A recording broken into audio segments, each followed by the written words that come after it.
Good morning, ladies and gentlemen, and welcome to the Funhouse. Today, the cement has cured, and I will be placing the shower pan. But before I do that, which is going to involve mixing up that bag of mortar and pouring it on the floor, I am going to dry fit the shower pan, make sure that it's level and that it will drain to the drain. But before I do that even, I got a heater fan combo, light combo up here, and it needs to vent over to that pipe. And I'm going to do that now so that I won't be spending any more time than necessary putting the ladder on the new shower pan. Gonna have to put the ladder on the shower pan anyway when I do the ceiling, but that's a different story. And I can always put down some carpet foam and then a piece of plywood to protect it. But while it's not here, I'm also take advantage of it. I'll get that flex tube run from there over the heating duct through this bay and to the unit, which is waiting the drop ceiling so it can be mounted. Here we go. Okay, I got that taped, which was no easy task. My hands look like this. Come on. I got that run up and over the heating duct. I got the lion's share of the slack above me. That ought to get rid of your steam and poopy smell. Okay, I got the fan and the light working. I lined it up. We did pretty good for level, but I was not 100% centered over the hole. This is the nightmare you have when you're dealing with a shower pan with a pre-cut drain hole in it and you're on a slab. I put foam rubber around the drain when I poured the concrete to give it a little bit of wiggle room, but it's not wiggling quite enough. So I chiseled out the sheetrock back there a while ago to help me lay it into place. I needed that extra room. Now I chiseled out the sheetrock here to give me a little bit of wiggle room so I can get centered over the drain. And that's okay because I think we're going to wind up putting Wonder Board to compensate for thickness inside the shower and then just trimming it out with a little bit of molding where it touches the sheetrock. But we'll see how the side fits once I get it in. At any rate, so that's where we stand. I'm ready to mix the mortar and plop it down here on the ground.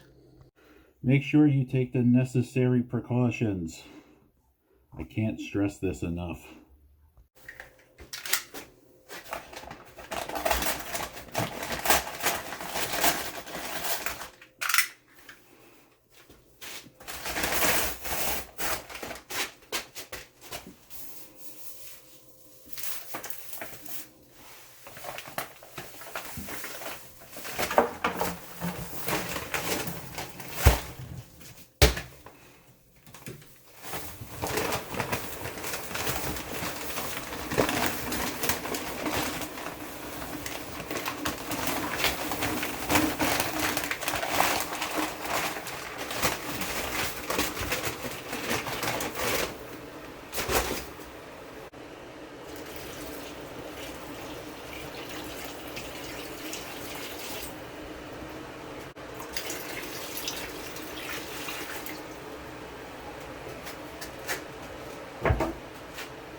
Alright, I couldn't talk because I had a gas mask on. But now that the dust is gone, I can shut off the fan. And we can chit-chat. So I mixed a little bit more than half the bag. I'm using Mortar because it doesn't have stone in it. And you don't want rocks underneath your shower pan acting like a teeter-totter or a seesaw. I'm going to mix it up for the most part here in the bucket, but I'm going to turn it upside down on the floor soon, and I can stir it up even more down there if need be. With a rake or a hoe or a stick or whatever.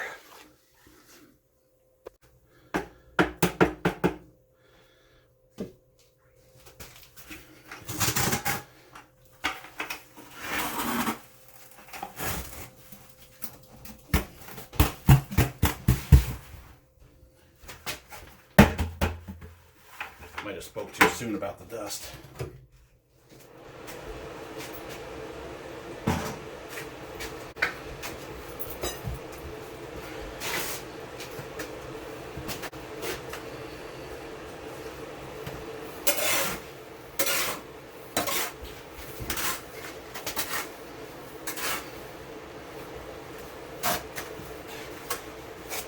You want this to be kind of like a thick oatmeal or mashed potatoes, so it stays put, doesn't run around on you.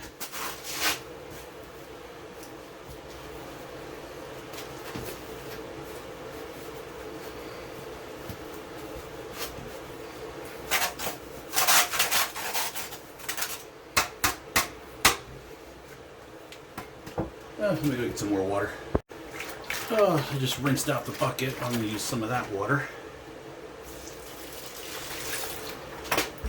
Let's see what we got.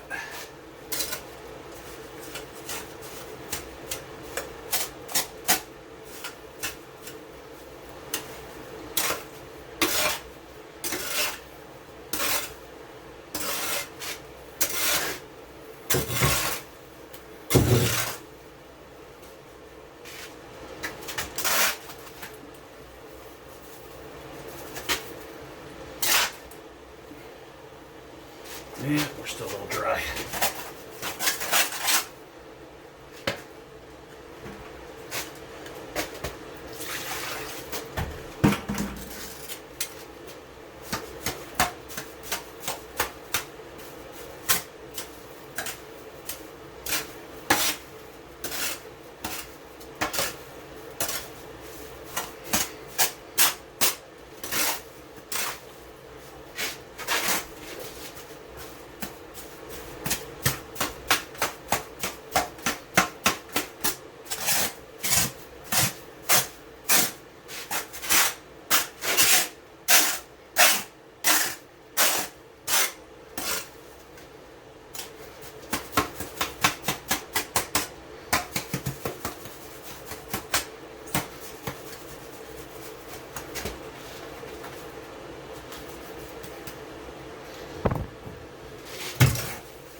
Alright, I'm going to start spreading that out about an inch thick. I nearly forgot. I want to put down some plastic so that the new cement won't adhere to the old cement and it won't be a slave to the old floor as far as expansion and contraction is concerned. So,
guys see?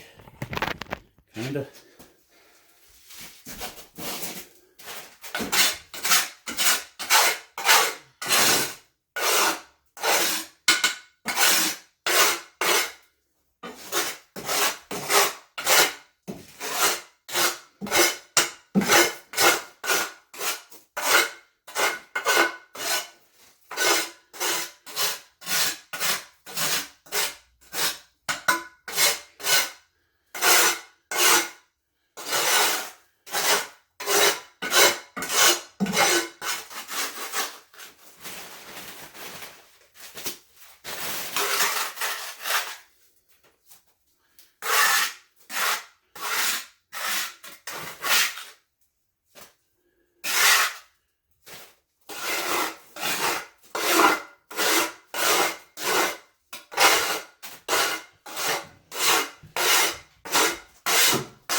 All right, I think it's safe to say I'm gonna need the rest of the bag.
Whew, more water.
Okay, we can kill that.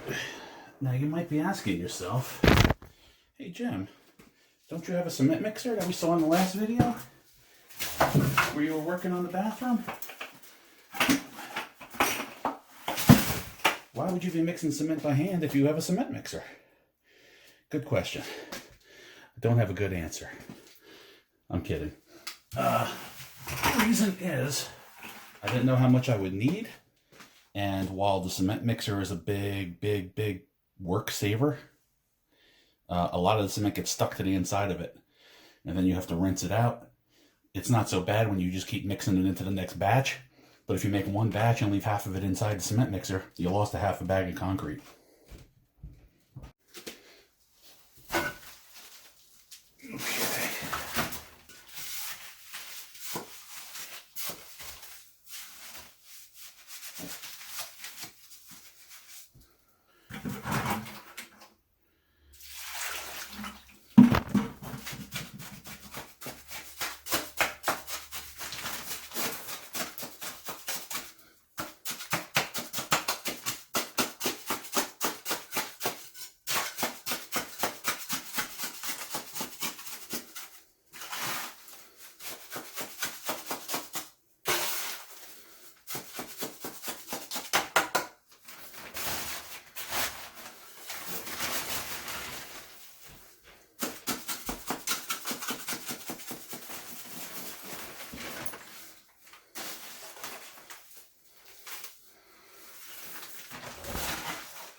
And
I think I came out a little bit further than 3 feet. So I gotta work some of this back. So the shower pant's got this PVC pipe embedded in the bottom, but then it's got this lip where it meets the floor. And I don't want cement in here. It's not gonna touch anything. And I don't want it showing, poking out of there. So that's why we stay back a little bit.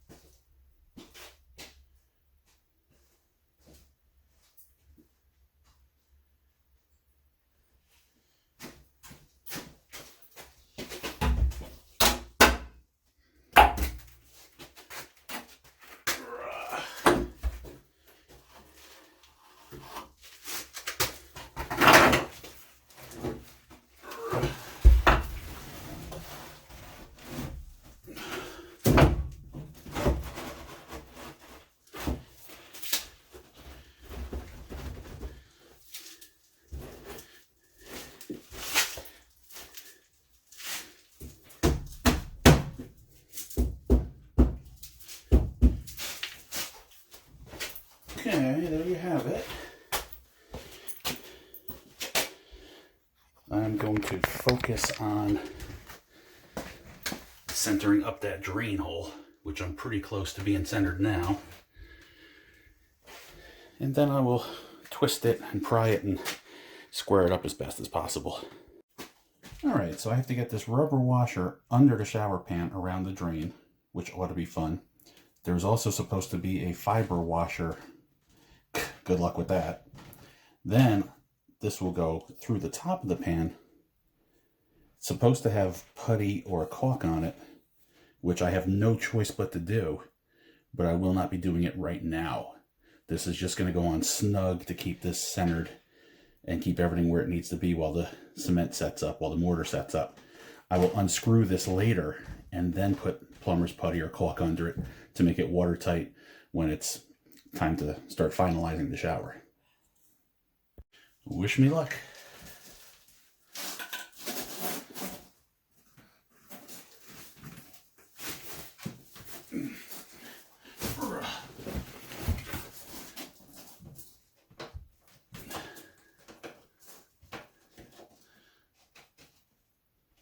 Okay.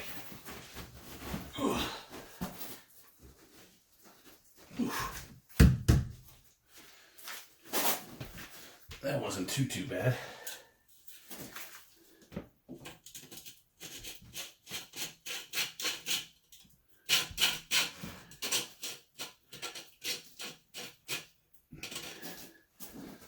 Let's get this centered up.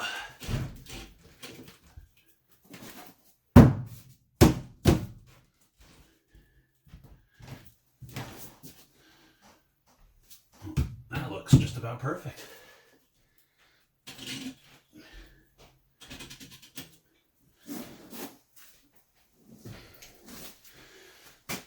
Let me go see if I can't show you a trick or two. Okay, so here's a little trick to tighten this thing up. You're going to get 2 screws, put them through the drain, and put them in such a way that when I push in the tightening direction, oh, that's loosening.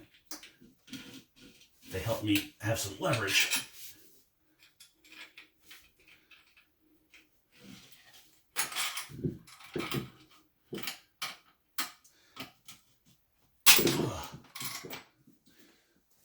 So the ends were like this, so that when I pulled on the drain, they teeter-tottered into each other.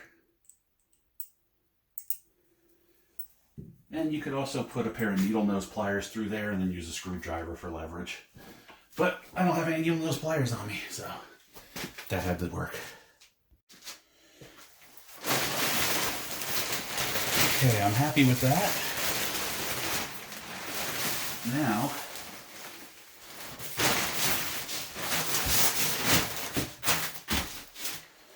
I'm just going to weigh it down.